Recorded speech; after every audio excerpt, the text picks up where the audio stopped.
Good evening. कैसे हैं आप सभी? आशा करते हैं अच्छे होंगे। आपने राजा बलि वाली कथा तो सुनी ही होगी।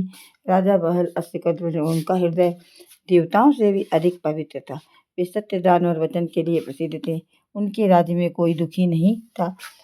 राजा बलि की शक्ति दिन प्रतिदिन बढ़ती जा रही थी। स्वर्ग के देवता चिंतित हो उन्होंने भगवान विष्णु से प्रार्थना की, हे प्रभु, हमें असुरों के भय से बचाइए। भगवान का वामन अवतार विष्णु भगवान ने वामन का छोटे से ब्राह्मण का रूप धरकर राजा बलि की परीक्षा लेने के लिए उनके पास गए, बल्कि उनकी भक्ति की परीक्षा। राजा बलि उस समय कुछ यज्ञ कर रहे थे। उसी यज्ञ में भगवान वामन पहुंचे। उसका तेज उनके चेहरे इतना था कि सब नतमस्तक हो गए। 3 पग भूमि का वरदान।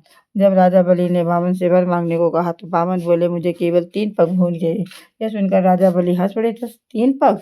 उन्होंने कहा, ठीक है, मैं दूंगा। भगवान ने अपना विराट रूप धारण किया। पहला पग पृथ्वी पर रखा, दूसरा पग आसमान में रखा, तीसरा पग रखने के लिए कहीं जमीन भी नहीं थी। इसके लिए समस्या आ गई। अब तीसरा पग कहाँ रखा जाए? इसके लिए राजा बलि ने अपना सिर झुका दिया। उन्होंने कहा, प्रभु, मेरा सिर आपके चरणों के लिए सच्ची भक्ति है।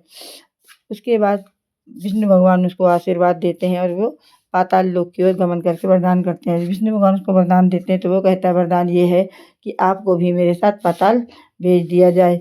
मैं आपको स्वयं तुम्हारा दालपाल बनूंगा। पहली रात का रहस्य।